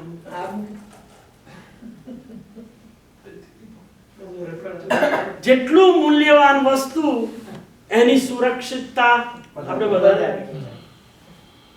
બરાબર, હું શું વાત કરું? તો આપણે જે છોકરાઓને સંસ્કાર આપ્યા છે એનું મૂલ્ય નહીં, અને આપેલા સંસ્કાર જળવાઈ રહે એની સુરક્ષા માટે આપણે કયા પ્રોવિઝન્સ કર્યા છે કે છૂટો દોર મૂકી દીધો છે? કડવું લાગે છે, આ બધું ઇરેલેવન્ટ લાગે છે. એટલે કહ્યું દ્રવ્ય, ક્ષેત્ર, કાળ અને ભાવ આ ચારે સમજી અને શ્રાવકે રહેવું. જે ક્ષેત્રમાં આત્માના ગુણોની અને સંસ્કારોની જો સુરક્ષિતતા ન હોય એ ક્ષેત્રમાં રહેવાય. અને રહેવું જ પડ્યું હોય તો સુરક્ષિત કેમ રહે એના માટેનું શું કરી દેવું જોઈએ? પ્રબંધ કરી દેવું. કહેવાનો મારો મતલબ હતો, આપણે આટલું તો ડિસ્કસિંગ કર્યું, પણ આ ડિસ્કસની પાછળ વાક્ય શબ્દ તો આટલો જ હતો. કયો? સમિત નિર્દેશ.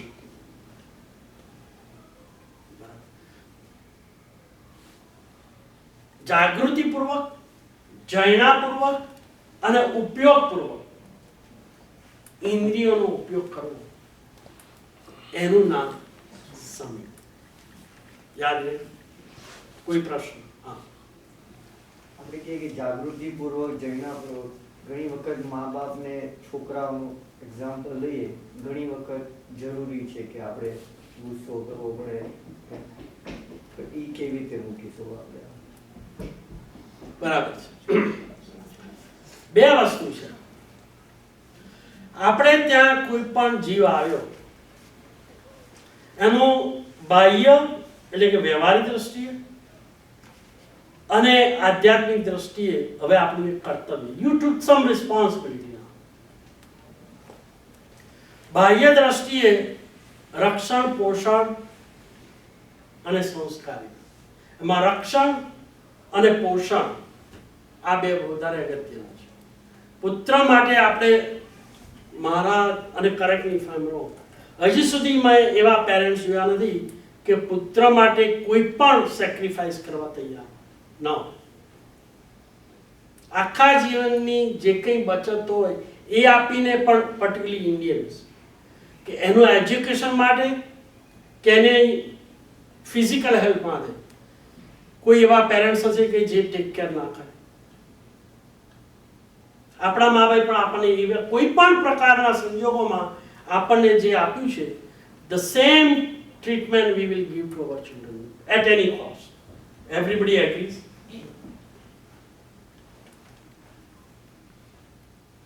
બીજી રીતે મૂકવું હોય, પડોશને ત્યાંથી બે છોકરા હોય, બે લાડવા આવ્યા હોય, ખાનારા 3 જણા, પોતે અને 2 છોકરા.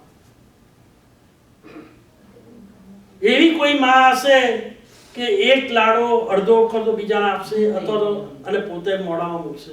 હશે ભાઈ એવી માં? મને નથી લાગતું. મને વિશ્વાસ છે કે જેના બ્લડની અંદર સંસ્કાર હશે એ માં 2 છોકરાને 2 લાડો આપી દેશે અને પોતે લાડવા દેશે. Am I true? Let us ask to the mothers.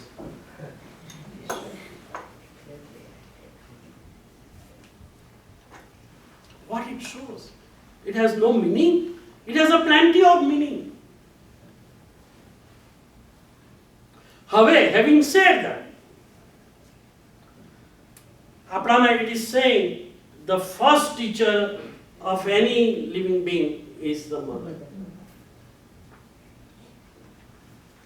એમાં શામ, દામ, દન અને ભેદ આ 4 માર્ગ છે. તમારા પ્રશ્નો જવાબ અહીંયા આવે છે કે છોકરું તોફાન કરતું હોય તો આપણે પહેલા શું કરીએ? સમજે, બેટા આવું ના કરાય, તું આવું કરે, તોફાન કરે, તૂટી જા, તને વાગી, આવું. છતાં એ ઓવરરાઇડ કરે તો થોડાક શબ્દ કહેવાનું તો એ નહીં, પણ થોડાક શબ્દોની અંદર શું આવે? થોડી જે પેલી સૌમ્યતા હતી એના માટે થોડીક શું આવે? કઠિનતા. તેમ છતાં પણ ન માને તો પણ, દાખલા તરીકે ઘરની અંદર પેલું ફાયર પ્લેસ હોય છે ને, હવે ત્યાં આગળ રમતો હોય અને ત્યાં આગળ અડપલા કરવા જાય તો પહેલા આપણે સમજાવીએ, બેટા તું અંદર નાખીશ, છતાંય ના માને તો જરા કડકાઈ કરી, છતાંય ના માને તો શું કરી? તમે હવે એ વખતે દેખીતી રીતે જેને આપણે સ્વરૂપ હિંસા કહીએ છીએ, એ હિંસક લાગે પણ એ હિંસા કરવી કહેવાય કે ન કહેવાય? એમાં હિંસા કરવાનું પરિણામ છે નહીં.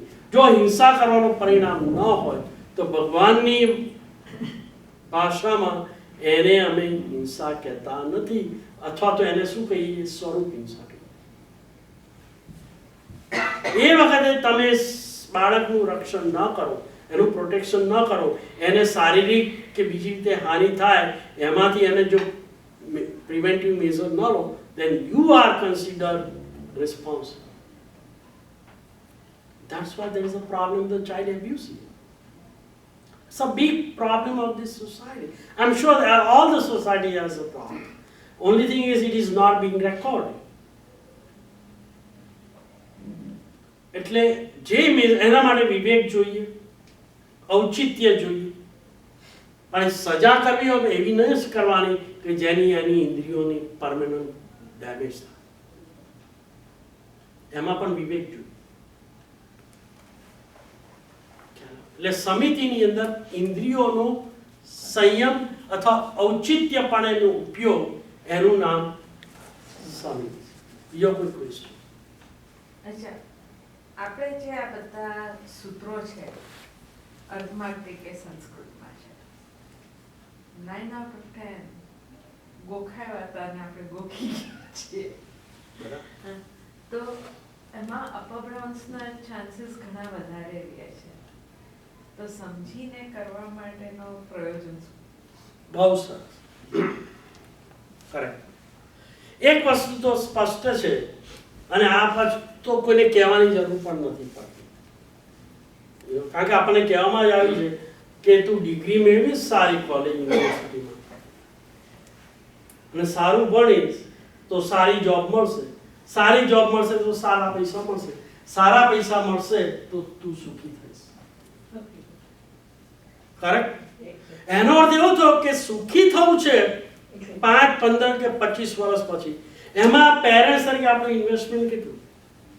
સમયની દ્રષ્ટિએ, અર્થની દ્રષ્ટિએ અને પરિશ્રમની દ્રષ્ટિએ, બધી જ દ્રષ્ટિએ કેટલું ઇન્વેસ્ટમેન્ટ આપણા પેરેન્ટ્સે કર્યું? એની પાછળનો ઉદ્દેશ શું હતો? કે મારો છોકરો સુખી થાય. એ ભલે કે સુખી થાય લાખો કે કરોડો રૂપિયા ધારો કે બને, પણ એ સુખ ક્યાં સુધી ટકવાનું? એ જોડે લઈ જવાનું છે. એનો અર્થ એવો હતો કે જે સુખ ટેમ્પરરી છે એના માટે પેરેન્ટ્સ તરીકે બધું જ કરવા તૈયાર છે. જે સુખ પરમેનન્ટ છે એના માટે આપણે શું કરીએ? તમને એમ લાગ્યું કે આ સૂત્રો અર્થમાર્ગી છે, સમજાય એવા નથી, પણ એ સૂત્રોના અર્થ સમજી શકાય, એનો અર્થ પામી શકાય અને એનાથી આપણે આત્માને અને આધ્યાત્મિક દ્રષ્ટિએ ઘણા લાભ આ ભવમાં કે પરભવમાં થાય, એ મેળવવા માટે આપણો પુરુષાર્થ કેટલો? એવી ઇન્સ્ટિટ્યૂટ છે, એવી યોજના છે, એવા પ્લેસીસ છે કે જે આ સૂત્રોના અર્થ ગંભીરતાથી સમજાવે અને એનું જ્ઞાન આપણને મળી શકે એવી ઇન્સ્ટિટ્યુશન છે કે નથી? અને એ ઇન્સ્ટિટ્યુશન જવા માટે મેં 10-12 વર્ષ હાઈસ્કૂલમાં પ્રયત્ન કર્યો, શ્રમ કર્યો, ટાઈમ ગાળ્યો, પૈસા વ્યસ્ત કર્યા, 4 વર્ષ કોલેજની અંદર ગાળ્યો અને જે પરિશ્રમ કર્યો એની કમ્પેરિઝનમાં આ સૂત્રોને સમજવા માટે કેટલો સમય અને કેટલો રિસોર્સિસ મેં યુઝ કર્યા.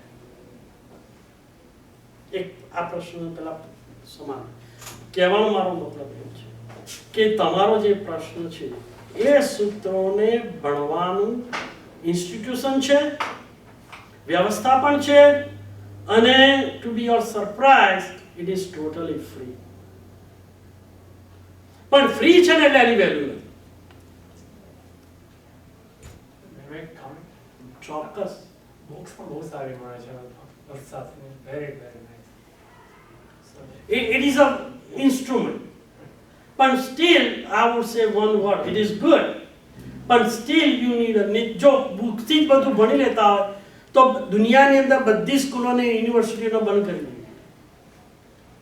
There are books. Why we need them?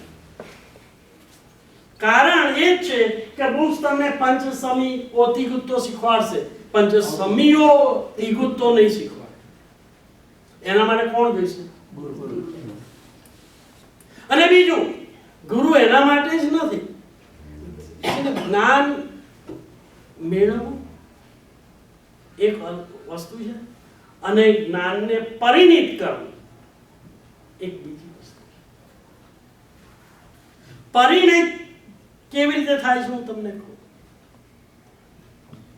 અને હું તમને તાજો જીવન એક્ઝામ્પલ આપું. આપણે શરૂઆત કેટલા વખત કરી? લગભગ 4:30 થયા, કલાક થયો, બરાબર? આપણે હજી એક જ શબ્દ ઉપર અને 1 કલાક સતત અહીં બોલાય છે. Do you think I speak?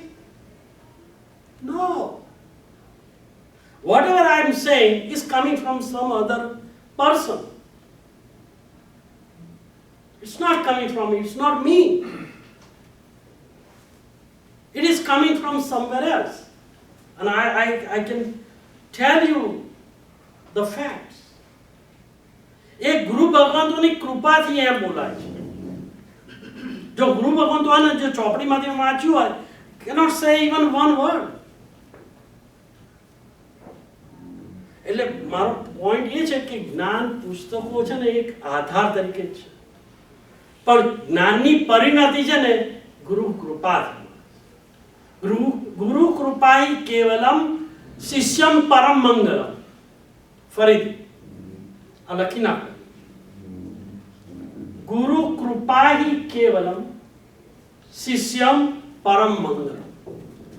જો જ્યાં જ્યાં પણ શિષ્યનું કલ્યાણ થયું હોય એમાં પુસ્તકોએ કામ નથી કર્યું, ગુરુની કૃપાએ કામ કર્યું છે. તો ઇન્દ્રવૃત્તિ બ્રાહ્મણ ભગવાન મહાવીર સ્વામી પાસે નજીક આવ્યા ત્યારે ભગવાને એમ ના કહ્યું કે એ ઇન્દ્રવૃત્તિ આ પુસ્તક લે, ભણીને તું પંડિત થઈ જા, એવું કહેલું. 3 જ શબ્દો કયા અને વાસક્ષેપ નાખ્યો. દિવ્ય ચૂર્ણ જેને કહેવાય, કલ્પસૂત્રની અંદર આ આવે છે. ભગવાને શું કહ્યું, કેટલું બોલ્યા? 3 સૂત્ર, 3 શબ્દો. ઉપનેયવા, ધ્રુવૈવા, વિગમેયવા. બસ આ 3 શબ્દો. અને આગમોના આગમો ઇન્દ્રવૃત્તિ બ્રાહ્મણે ગ્રહણ કરી અને ઇન્દ્રવૃત્તિનું ગૌતમ સ્વામીમાં પરિવર્તન થયું ક્ષણની અંદર. આ શેનાથી બન્યું? તમને એમ લાગે છે કે આ પુસ્તકથી થયું? કેવળ સરેન્ડર. અને ત્યાં ગુરુ કેવા સમર્થ હતા, 3 લોકના નામ. મનુષ્ય ચક્રવર્તી હોય પણ એ માત્ર 6 ખંડનો ધણી સ્વામી. ભવનપતિ દેવ નો ઇન્દ્ર હોય એ ભવનપતિનો જ સ્વામી, એ વૈમાનિક દેવલોકનો નહીં. અને સૌધર્મ ઇન્દ્ર વૈમાનિકનો પહેલો દેવનો ઇન્દ્ર એ માત્ર પહેલા દેવલોકનો જ માલિક, એ મનુષ્ય કે અધોલોકનો નહીં. પણ ત્રિલોકનાથ 3 લોકના નાથ, ઉર્ધ્વલોક, અધોલોક અને મધ્ય. અને એ તીર્થંકર પરમાત્મા ભગવાન મહાવીરનું શરણ સ્વીકાર, એ ગુરુની કૃપા એમને પ્રાપ્ત થઈ. એમાંથી આ અગાધ સાગર એવો આગમ એમને પ્રાપ્ત. એટલે યસ, આપણે પણ અર્થ સમજવા જોઈએ. આની અંદર ખજાનો ભર્યો છે, પણ જ્યાં સુધી તમારી દ્રષ્ટિ ના પડે ત્યાં સુધી ખજાનો દેખાય નહીં. એટલે શબ્દોમાં છે ને આ ખજાનો છે. તમારા પ્રશ્ન જવાબ એ છે કે આવા અર્થ ભણાવનાર, સમજાવનાર એવી ઇન્સ્ટિટ્યૂટ છે. આપણે એનો પ્રયત્ન કરવો જોઈએ. કદાચ વર્તમાન કાળની અંદર આવું શક્ય ન હોય, પણ જેમ ભાઈએ કહ્યું એમ તમે પુસ્તકોનો આધાર લો, સાથે સાથે તમને જેમ યોગ્ય લાગે એવા કોઈ ગુરુને શોધી કાઢો. કોઈ બીજો પ્રશ્ન? આજે નીચે જસ્ટ વાત થતી હતી, I guess not related to this subject. Any question, we always keep it open. તો ત્યારે વાત થતી કે જ્યારે લેડીઝ પીરિયડમાં હોય 5 દિવસ ત્યારે સૂત્ર ના બોલવા જોઈએ કે બીજું ના કરવું જોઈએ. તો જસ્ટ ટ્રાય ટુ રીઝન કે આપણા શરીરમાં બધું વસ્તુ છે જ, રાઈટ? કે નળ, મૂત્ર કે જે બધું કહેવાય એ બધું છે જ, right? It's a natural.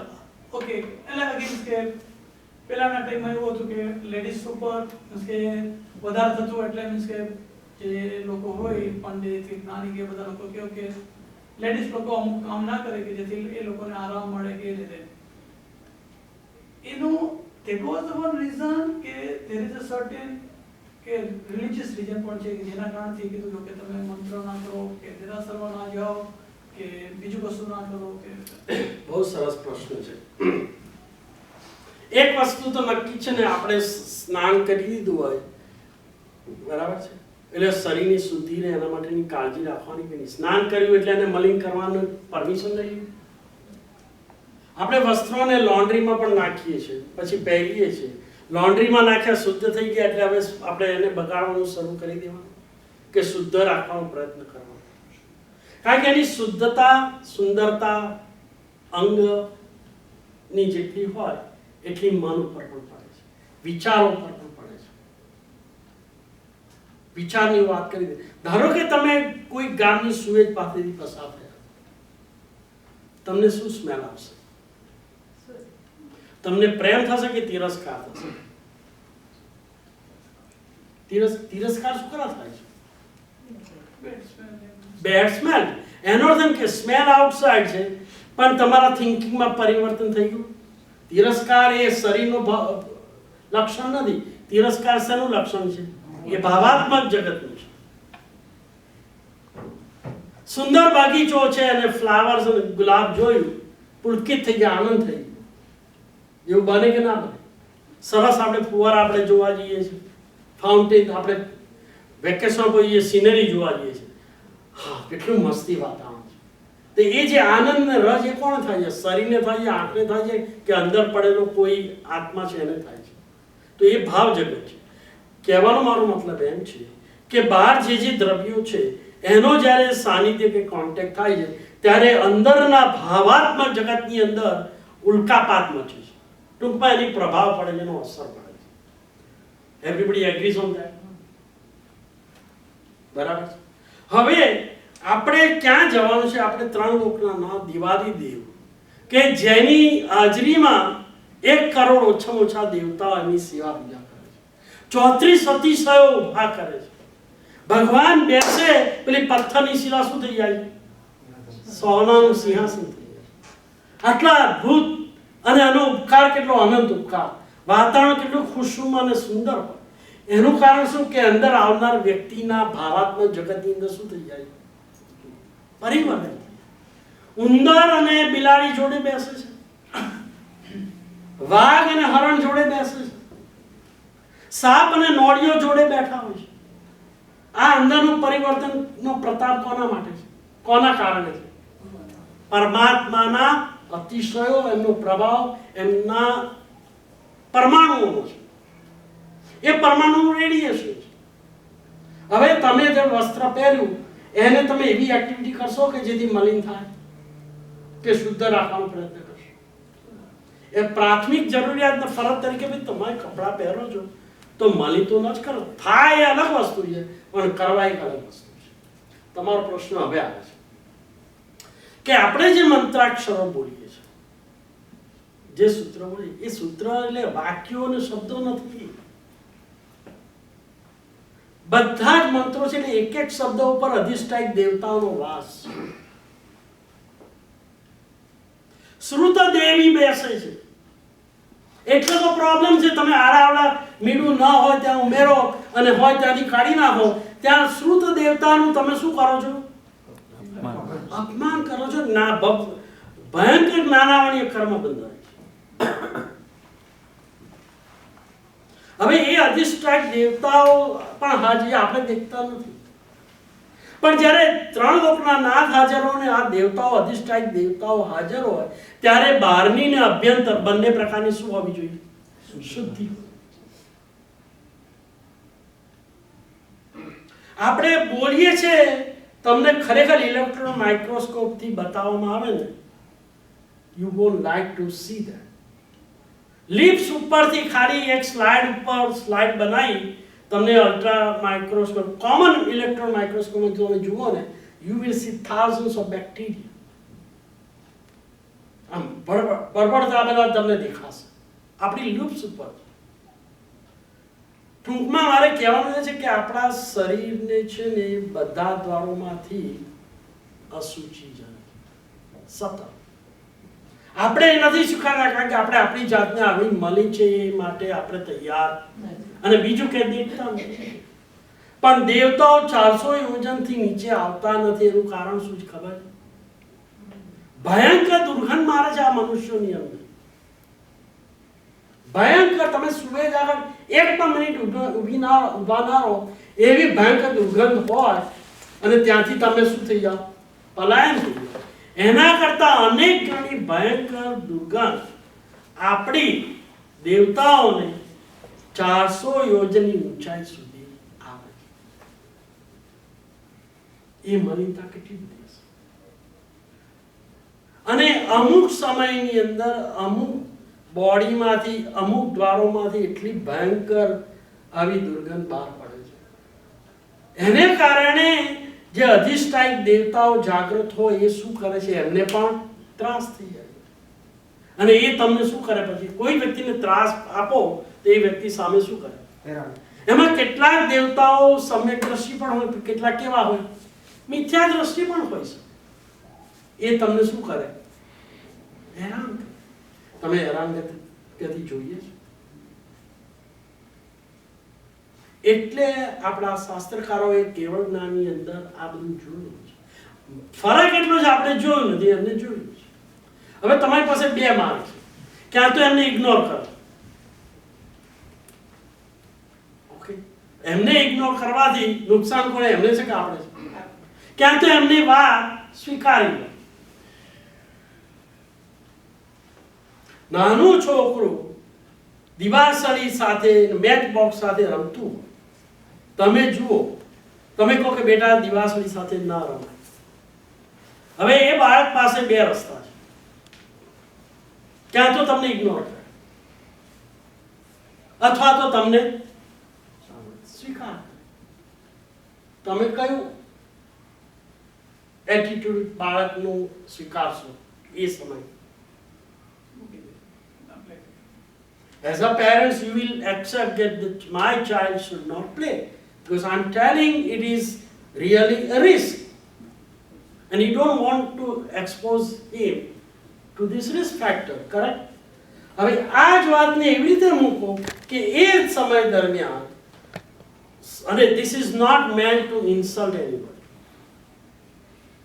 because what I am saying is not the one that I have observed and I'm telling you.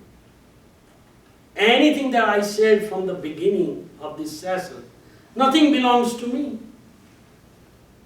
જે વાંચ્યું છે, જે સમજ્યા છે, જે જાણ્યું છે, જે ભણાવ્યું છે, અને જે ગુરુ ભગવંતોએ કહ્યું છે, એ તમારી આગળ હું રજૂ કરું છું. તમને કદાચ કોઈ વાત ન મેટર, એગ્રી ન થાય, perfectly fine, put it aside. You don't have to accept everything that I say. There is no compelling things that you must listen and you must accept. ભગવાન મહાવીરે પહેલેથી જ કહી દીધું છે કે મારી વાત હું જે રજૂ કરું છું એ અમુક વ્યક્તિઓ તો એ કહેતા જ નથી. દુર્ભવ્ય, જાતિ ભવ્ય અને અભવ્યને તો ભગવાન કહેતા નથી. એટલે જ્યારે જ્યારે દેશમાં આપણે પહેલો શબ્દ શું હોય, હે ભવ્યજી, એટલે કે મારી દેશાને સાંભળવા જે પાત્ર હોય એમને જ હું સંબોધન કરું છું. હવે તમે વિચાર કરો, I am continuing the question that we all have. So during that time, during that period, એ જે અસુચિનું પ્રમાણ એટલું બધું મલ્ટીપ્લાય થઈ જાય છે કે શુભ ક્રિયાઓ જે છે જેની અંદર શારીરિક અને માનસિક, અને એ તો આપણે પૂરું કરી દીધું, શારીરિક અશુદ્ધતા માનસિક અશુદ્ધતા લાવે છે અને ભાવાત્મક અશુદ્ધતા લાવે છે. શારીરિક શુદ્ધતા મન પ્રફુલ્લિત રાખે છે અને ભાવની પણ શુદ્ધિ રાખે છે. That we all agree upon that, correct? Does anybody has an objection? Okay, now having said that base, now we are proceeding further. કે એ દરમિયાન એ ટાઈમમાં આવી જે પવિત્ર નિર્મળ વસ્તુઓ છે, જે આત્માનું શુદ્ધિકરણ, માનસિક શુદ્ધિકરણ કરવાની જે બધી ક્રિયાઓ છે એ કરવાની અંદર વિઘ્ન આવવાની પૂરી શક્યતા છે. તો એ દિવસો દરમિયાન આપણે એનો ઉપયોગ, એમાં સૂત્ર જ્ઞાન પણ આવી જાય, ભગવાનની પૂજા પણ આવી જાય. એટલું જ નહીં, આખું એનું પુસ્તક છે. એના માટે એક મારે 3 કલાક સેશન જોઈએ કે when the ladies are in the period, what are the precautions they have to take. એટલે સુધી, અને એ માત્ર જૈન દર્શન નહીં, ક્રિશ્ચિયાનિટીમાં પણ છે, જુઈશ લોકો પણ આનું ઓબ્ઝર્વેશન કરે છે, ઇસ્લામમાં પણ છે કે આટલા દિવસો they have to be isolated. આપણે ત્યાં એમના વસ્ત્રો અને પાત્રને પણ આપણે અડકતા નથી ત્યાં સુધી. અને એના કરતાં પણ વધારે રીઝન તો એ છે કે સમાજની વચ્ચે એમના દર્શન પણ ન થાય, એટલા માટે એમને સેપરેટ રૂમની અંદર લાઈક આપણે જેમ કે એને લોક ઇન, એમાં ઇસ્લામની અંદર અને જ્યુઇશની અંદર તો વધારે સ્ટ્રિક્ટ છે. એનું તમે ડિસ્ક્રિપ્શન વાંચો ત્યારે ખબર પડે કે we are the most liberal out of all. બીજું આ ઇન્ડિયામાં નહીં, New Zealand, Australia, UK, Fiji, African countries, આ બધે આની પ્રણાલિકા છે અને they are even more strict. એમાં તો એટલે સુધી કે જો વચ્ચે આડે આવી જાય તો એ સ્ત્રીને એ લોકો હેંગ કરી દે. We don't, emphasize up to that degree. But what I'm trying to say, there is a substance. It is not totally out of logic. We may not understand, we may not accept. That's besides the point. It is not meant to discriminate a ladies against the gender. ભગવાન મહાવીરે વારંવાર આ વાત કરી છે કે મારા શાસનની અંદર તો ચંદનમાં પણ કેવડી બની શકે અને મોક્ષે જઈ શકે, મૃગાવતી પણ કેવડી બની શકે અને મોક્ષે જઈ શકે. અને આવતી 24 ભલે અત્યારના સીતાજી છે પણ આવતી ભવિમાં એ પણ ગણધર બની શકે એવું શક્ય છે. Where is the talk of discrimination? જે લોકો ડિસ્ક્રિમિનેશન પોઈન્ટ ઉભો કરે છે એમને સમજવું જોઈએ કે they have not understand the depth of the subject.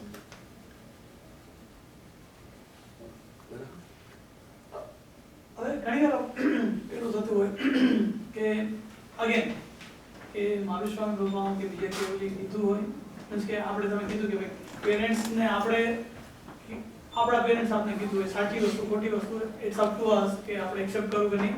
અને સેમ વસ્તુ આપણા કિડ્સ સાથે, right?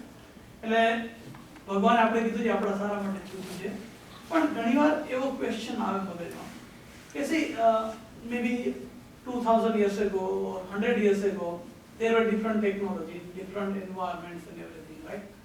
With the times everything changed. So again just take an example કે પહેલાના ટાઈમમાં જ્યારે લેડીઝ પીરિયડમાં હતા ત્યારે અમુક વસ્તુ હતો નહીં, અત્યારના જે સેનિટરીના એ બધી વસ્તુ આવી ગઈ કે એ બધી વસ્તુ વધી ગઈ. એ રીતે કે જસ્ટ ટેક એન એક્ઝામ્પલ, પહેલા લાઇટ નથી, હવે અત્યારનો લાઇટ આવી ગઈ. તો અમુક એ બધી વસ્તુ ડઝન્ટ નીડ કે લાઈક ટાઈમ સાથે મે બી જ્યારે મહાવીર સ્વામી કીધું હોય, મે બી એમનો જે ભાવ હશે એમને મીન્સ કે આજથી ઘણા બધા વર્ષો પછી પણ કે યુગો સુધી કવર થઈ એવું હશે, પણ ત્યારે જે લોકોએ આપને સમજાવ્યો હોય એ મે બી એ ટાઈમમાં જ હોય, પણ ટાઈમ સાથે સાચો ભાવ કેરી ફોરવર્ડ ના થયો હોય. પોઈન્ટ એમનો એવો છે અને બહુ સરસ પોઈન્ટ છે કે જેમ જેમ સાયન્ટિફિક એડવાન્સમેન્ટ ને ટેકનોલોજી આવતી જાય છે એનું યુઝ કર્યા પછી એમ લાગે છે કે જે વાતો જે કાળની અંદર બહુ જ આઉટ સે અવિકસિત સમયની અંદર કહ્યું હોય એ કદાચ વાતો કે તર્ક વિકાસ થયા પછી કદાચ દે ડોન્ટ હોલ્ડ ટ્રુ. એવો એક સસ્પેક્ટ આપણે એક પોઈન્ટ ઊભો કરી શકાય. ફોર એક્ઝામ્પલ કે ભાઈ ભગવાન મહાવીર હતા ત્યારે ઇલેક્ટ્રિસિટી હતી નથી, એટલે ત્યાં તો ડાર્કનેસ હોય એટલે જીવજંતુ ઊભા થાય એટલે રાત્રિ બધી ત્યાગ હોય સમજી શકાય વાત છે. પણ ત્યાં તો ટ્યુબ લાઇટ છે બધે લાઇટ છે. As a matter of nights are converted into days. So why bother all those things? Your point is very well taken. હવે એની અંદર આપણે કેવી રીતે આનું સમાધાન કરીએ એની આપણે વાત કરવાની છે. And that would include all the things, not only one matter, but everything else. Okay? હવે એમાં એવું વાત છે કે એક વસ્તુ તો સ્પષ્ટ છે, કેટલીક વસ્તુઓ પરમાણુના લેવલ પર જ્યારે આવે છે, માઇક્રોસ્કોપી અને અલ્ટ્રા માઇક્રોસ્કોપી, એમાં એક વાત તો નિશ્ચિત છે કે જે પરમાણુ આપણે જોતા નથી એ પરમાણુ સર્વજ્ઞ જુએ છે. એ પરમાણુનું દ્રષ્ટિમાં સર્વજ્ઞ ભગવંતો જુએ છે એમની દ્રષ્ટિમાં કેવડી ચક્ષુથી અને કેવળ જ્ઞાન જે આપણે નથી જોતા. આનો એક જ એક્ઝામ્પલ આપીએ. દાખલા કે આપણે ફૂડ તૈયાર કરીએ, જૈન શ્રાવકો સામાન્ય રીતે એ ફૂડ દિવસ દરમિયાન પૂરું કરીને ઓવરનાઇટ ના રાખે. એ કારની અંદર કદાચ રેફ્રિજરેટર અને ફૂડ પ્રિઝર્વેટિવ નહોતા, આ કારની અંદર છે એમ માની લઈએ, તેમ છતાં પણ ઓવરનાઇટ ફૂડ રાખ્યા પછી એની અંદર જે ફંગસનો ગ્રોથ થાય છે એ એટલા પરમાણુઓ સૂક્ષ્મ હોય છે જે આપણે જોઈ શકતા નથી. પણ જોઈ શકતા નથી એટલે નથી એ વાક્ય સ્વીકારવું કે ના સ્વીકારવું. પોઈન્ટ એ છે, કોઈ વ્યક્તિ એવો આગ્રહ રાખે કે હું તો દેખું તો સ્વીકાર, ન દેખું તો ન સ્વીકાર. હું મેદાનમાં ઊભો હોઉં, મને આકાશ પર્વતની ટોચ ઉપર દેખાય છે એટલે હું માની લઉં કે આકાશ પર્વતને અડે છે, કારણ કે મને એ દેખાય છે. બરાબર? હવે આપણને ખબર છે કે એ સત્ય નથી. તમે પર્વતની ટોચ ઉપર જશો તો આકાશ તો વે આવશે, પણ તમને દેખાતું હતું ને. હવે તમે સ્ટેટમેન્ટ બદલવું છે કે એને એ જ રાખવું છે? એનો અર્થ એવો થયો કે વસ્તુ દેખાતી હોય એવું ન પણ. હવે અધર વે રાઉન્ડ, વસ્તુ ન દેખાતી હોય પણ હોય ખરું. જો પેલું સેન્ટેન્સ તમે સ્વીકારવા તૈયાર છો તો આ સેન્ટેન્સ પણ સ્વીકારવું જોઈએ, કારણ કે એક જ વ્યક્તિએ કહ્યું છે કે વસ્તુ ન દેખાય છતાં પણ હોય ખરું. દાખલા તરીકે દૂધમાં ઘી છે કે નહીં? યસ ઓર નો? છે ભાઈ. દૂધનું પાત્ર અહીંયા બન્યું, કોઈ એમ કે એમાં ઘી છે એમ કહેવાય? તમને દૂધ દેખાય કે ઘી દેખાય? તો તમે શું કહેશો? જો ઘી નહોતું તો દૂધમાંથી ઘી બન્યું કેવી રીતે? પેલા પરમાણુઓ અંદર શું છે? સમ્મિલિત છે, પણ અત્યારના એની ફેઝમાં મને દેખાતા નથી. પણ તીર્થંકરને તો બધા પર્યાયો દેખી શકાય છે, ભૂત ભવિષ્ય અને વર્તમાન. કેવળ જ્ઞાનીને માત્ર વર્તમાન જ હોય, એને ભૂત અને ભવિષ્ય હોતો જ નથી. ભૂત અને ભવિષ્ય કોને હોય? કે જે 5 વર્ષથી 25 વર્ષ પછી શું, 5 ભાવ પછી શું થવાનું છે હું અત્યારે જોઈ શકતો નથી, એટલે મારા માટે એ ભૂતકાળ બન્યું છે, ભવિષ્યકાળ બન્યું છે. પણ મને જો દેખાતું જ હોય તો એ મારા માટે એ ભવિષ્યકાળ પણ વર્તમાન જ થઈ ગયો કે ના? તો મારે હવે શું સ્વીકારો? દૂધમાં ઘી છે એ સ્વીકારો કે નહીં સ્વીકારો? તમે પ્રોસેસ કરો તો આજે જે પાત્રમાં દૂધ છે એ next day it will be ghee, if you know the process. એટલે પરમાણુ તો છે, પરમાણુ જો ન હોત તો બને જ નહીં ને. જે અશક્ય છે એને શક્ય બને ભગવાને કહ્યું નથી. જે શક્ય છે પણ આપણને દેખાતું નથી એ ભગવાને કહ્યું છે. એમાંથી તમારો જવાબ મળી જાય કે ભલે સમય બદલાયો છે પણ ભગવાને જે પદાર્થનું જે સ્વરૂપ કહ્યું છે પરમાણુની દ્રષ્ટિએ, એમાં કોઈ ફેરફાર થતો નથી. અનંતકાળ ગયો નથી થયો અને અનંતકાળ થયો જશે તો પણ નહીં.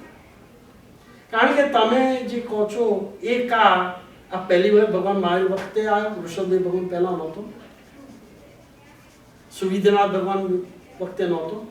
એટલે આ કાળ તો પસાર થઈ ગયો, અનેક વખત થઈ ગયો છે, અનેક અવસર બી ને ઉત્સર બી થઈ ગઈ છે. તમે જે આ સ્વરૂપ જુઓ છો એ સ્વરૂપ પહેલા થયેલું છે, આપણે જાણતા નથી, આપણા જ્ઞાનથી પર છે, એટલે આપણને સ્વીકારવામાં જરા હેઝિટેશન. ના એટલે મેં એ જ કીધું કે ભગવાને સાચું કીધું હશે, સાચું કીધું જ છે કે હશે નહીં, પણ ટાઈમ સાથે જે આચાર્ય અને જે બધા એવા હોય મે બી એમને પણ સાચું કીધું, પણ એને અત્યારના એ લોકો જોવે કે અત્યારના સપોઝ તમે અમને કહેતા હો તમે અમારા કેલિબર પ્રમાણે સમજવા ટ્રાય કરો, રાઈટ? હવે તમે રાઈટ અત્યારના એટલે તમે અમને ટ્રાય કર્યું. હવે મે બી તમે જે આજે કીધું એ જ વસ્તુ ધારો કે આજથી 100 વર્ષ પછી લઈએ, કારણ કે તમે જે મને કીધું, કારણ કે અત્યારે મારી આસપાસનું જે સરાઉન્ડિંગ છે, જેટલી મારી સમજણ છે એના પ્રમાણે તમે મને સમજાવ્યું. તમે ઘણું બધું જાણો છો કે આના પછી શું થવાનું છે, પણ I am not ready to understand, right? એટલે તમે મને એ પ્રમાણે સમજાવ્યું. પણ આજથી જે 100 વર્ષ પછી જે થવાનું છે જે તમને ખ્યાલ છે, પણ તમે મને કહો I am not going to ready to accept, right? બરાબર છે. હવે આજના તમારા શબ્દો હું પકડી રાખું ને 100 વર્ષ પછી આપણે એ જ વસ્તુ પાછા રિપ્લે કરીએ તો મે બી પેલા માણસો કહેશે કે like this does not make sense. તમે કીધું એ સાચું છે, કારણ કે તમારામાં બધું હતું, તમે 22 સ્વામીની જે પ્રમાણે હતું એ જ પ્રમાણે કીધું, પણ અમારી અન્ડરસ્ટેન્ડ કરવાનું કેલિબર જે હતું એ પ્રમાણે તમે અમને કીધું. એમાં તમે જે કીધું એમાં મર્મ છે કે ફ્યુચરને પણ કવર કરવાનો, પણ લોકોએ એ નથી કર્યો, પણ તમારું જે એક્ઝેક્ટલી હતું એ જ વસ્તુ કેરી ફોરવર્ડ કરી. જે મે બી ખાલી હું કહેવાનું કે લોકોએ જે અર્થ કર્યો હોય મે બી એ સાચો હોય કે ખોટો હોય છે, હું ખાલી આમાં એક વસ્તુ તો છે, દર્પણ ગમે તેટલું સારું હોય, સોનાનું ચકચકિત હોય, પણ એ દર્પણ તમે આંધળાને આપો, એ દર્પણ એને શું કામ આવશે? બી કામમાં.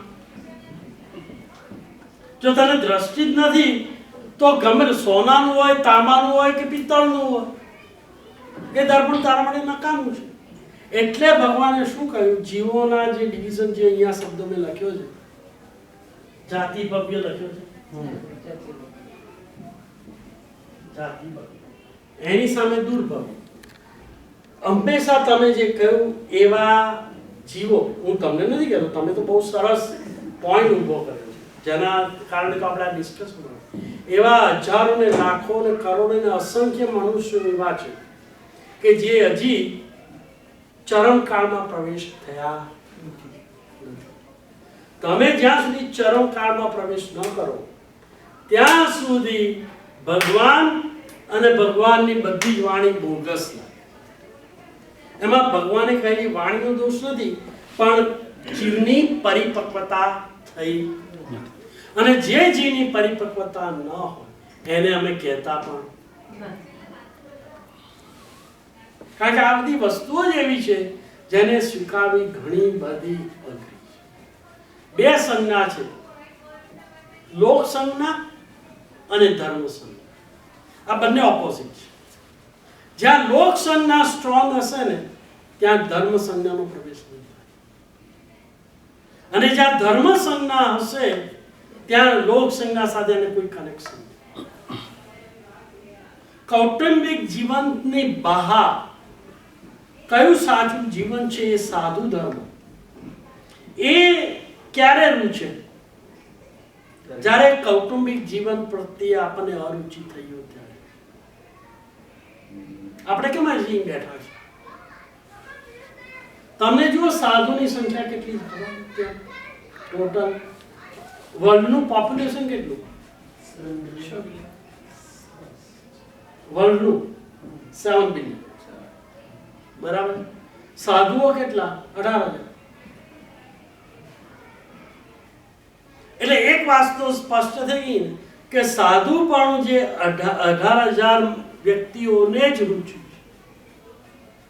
બાકીના ઘણા બધા છે જ રૂચ્યું છે પણ સ્વીકારવા તૈયાર નથી. એમ જ કહેવું પડે ને. અને એ સિવાયના હજી સિદ્ધાંતને સ્વીકારનારા તો બહુ બધા જ સમુદાય અને સંપ્રદાયને આપણે ભેગા કરીએ ને તો પણ 1 કરોડ પણ નથી થતા. તમે તો 7 બિલિયનની વાત કરો, 1 કરોડ પણ નથી. જૈનો સિદ્ધાંતવાદી જે જૈનો છે એમની વસ્તી 50 થી 60 લાખ છે વર્લ્ડની. એટલે એનો અર્થ એવો થયો કે લાર્જ ગ્રુપ એવું છે કે જે આ સિદ્ધાંતને સ્વીકારવા તૈયાર. તો આપણે એમને કહેતા પણ નથી. ભગવાન એમને સંબોધન ન કરતા.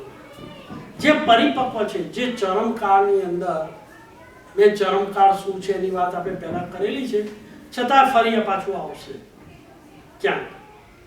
તો જ્યાં સુધી એમાં પ્રવેશ ન થાય ત્યાં સુધી આપણને અનેક શંકાઓ, સસ્પેક્ટ,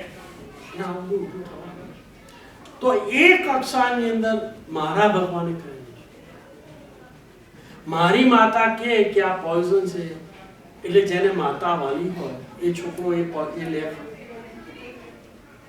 કારણ કે મારી માતાને મારા પર પ્રેમ છે, એ મને કોઈ એવી વસ્તુ ન ખવડાવે કે જે પોઈઝન. અને મારી માતા કહે છે ને એટલે પોઈઝન જ હશે, એટલે મારે નહીં લેવું. પછી એ બાળક એ જે વસ્તુઓ એનું બાયોકેમિકલ એનાલિસિસ કરવા જશે કે માતા કહે છે એટલે સ્વીકારે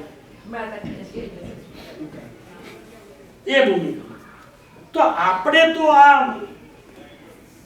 પારગામી ગીતા આચાર્યો ભગવંતોની નજરે તીર્થંકરની તો વાંચો, એમની નજરે આપણે તો હજી સા બાળક છે. એટલે આ ભૂમિકામાં આપણે શું કરવાનું છે? મારા ગુરુ ભગવંતે કહ્યું, મારા ગુરુ ભગવાન મારા હિતની જ વાત કરે, હિતની વાત કરે જ, એવા એ વિશ્વાસે આપણે ચાલવું. તો એમાંથી ઘણા બધા તર્કો છે ને આપણા શાંત, કારણ કે બધાના જવાબો છે પણ ખરા, પણ વ્યક્તિને સંતોષકારક એ જવાબો ન પણ થાય. એવું બને કે ના બને? બાળકને માતા કે, પણ કોણ કે છે આ પોઈઝન? મારી માતા કે. એટલે એ જે માતામાં મારી શબ્દ છે એ શું બતાવે? માતા પ્રત્યે શ્રદ્ધા. એટલે આપણે શું, I think that's the best way to answer. I can go on and on, but the time is going on. પણ એને કારણે નહીં, પણ આપણે we will continue this. પણ તમારો પ્રશ્ન બહુ સરસ. I want this kind of things. તો 6 વાગવા આવ્યા છે. આપણે 3-4 શબ્દોની વાત કરી, સમિતિ, ભવ્યની વાત કરી, શબ્દોને અર્થની વાત કરી, અને બીજા ક્વેશ્ચન. વિતરાગની આજ્ઞા વિરુદ્ધ કંઈ પણ કહેવાનું તમારા સમય સાક્ષી મંગલ માંગલ્યમ સર્વકલ્યાણકારણમ પ્રધાનમ સર્વધર્માણમ જૈનમ જયતિ. Thank you.